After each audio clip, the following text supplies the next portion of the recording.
নোয়াখালীর সুধারাম থানা central road housing estate এলাকার একটি বেসরকারি হাসপাতালে ভুল চিকিৎসায় রিঙ্কি আক্তার ২২ নামে এক তরুণীর মৃত্যুর অভিযোগ উঠেছে। শনিবার ২৯ নভেম্বর সকালে নিহতের ভাই মোহাম্মদ আলাউদ্দিন সুধারাম মডেল থানায় লিখিত অভিযোগ দায়ের করেন। ডাক্তার মজিবুল হক উনি বলে বিশেষজ্ঞ ডাক্তার, কিন্তু প্রাইভেট, উনি কোনো সরকারি ডাক্তার না, বাকি আসে উনি প্রাইভেট। ওনার বাসার ভিতরে এগুলো হইতেছে, যত সব দেখতেছি ওনার বাসায় এটা কোনো হসপিটাল না। উনি চেম্বারের ভিতরে অবসরটাও করে, চেম্বারে রেখে ভিতরে করে। আর আমরা তো জানি না, বলতেছে সবাই বলতেছে ভালো, দেখার পর আসার পরে এখন দেখতেছি উনি একজন প্রাণহানির কথা। এখন তো নিয়ে আসতে পারে না, ভবিষ্যতে কারো যেন এমন ক্ষতি না হয়, এমন আরেকজনের যেন এরকম কোনো প্রাণ না হারায়। আমরা এটার কঠোর বিচার চাই। অভিযোগে বলা হয় ২৫ নভেম্বর ডক্টর মোহাম্মদ মুজিবুল হক রিঙ্কির অস্ত্রোপচার করেন এবং এরপর দ্রুত ছাড়পত্র দেন। বাড়িতে নেওয়ার পর তলপেটে ব্যথা ও অতিরিক্ত রক্তপাত শুরু হলে বিষয়টি চিকিৎসককে জানানো হলেও তিনি গুরুত্ব দেননি।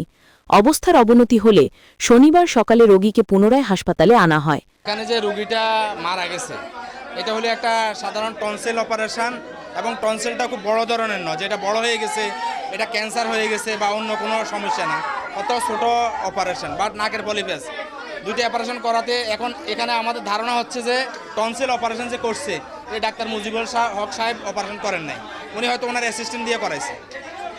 তা নাহলে সামান্য অপারেশনের রুগী একদিন পরে মারা যাবে, এবং প্রাইভেট হাসপাতাল থেকে অপারেশন যেদিন করছে ওই দিনে তাকে রিলিজ করে দিছে। অথচ প্রাইভেট হসপিটাল চায় যে রুগী আরও কয়েকদিন থাকুক।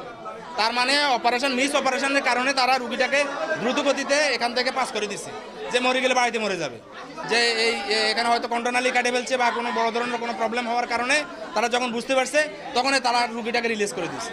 এটা হয় ডাক্তার মুজিবুল সাহেবকে এটা দায়ভার নিতে হবে, তা নাহলে ওনাকে বলতে হবে অপারেশনটা কে করছে।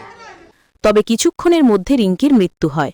অভিযোগকারী দাবি করেন, মৃত্যুর বিষয়টি জানাতে গেলে চিকিৎসক ও তার সহযোগীরা পরিবারকে লাঞ্ছিত করে বের করে দেন।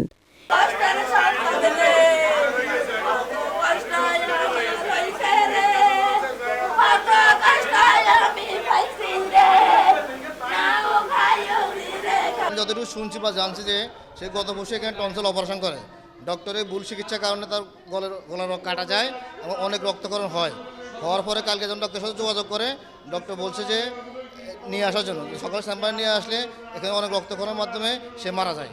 আমরা আপনাদের মাধ্যমে এর আগে আমরা এখানে তথ্য পাইছি, এখানে আসার পর দেখলাম যে আরও অনেকজন এভাবে এখানে মারা গিয়েছিল, দু একজন লোক।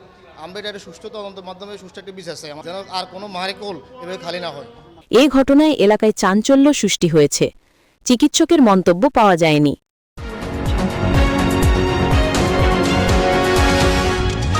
NK টেলিভিশন, নোয়াখালীর কথা বলে।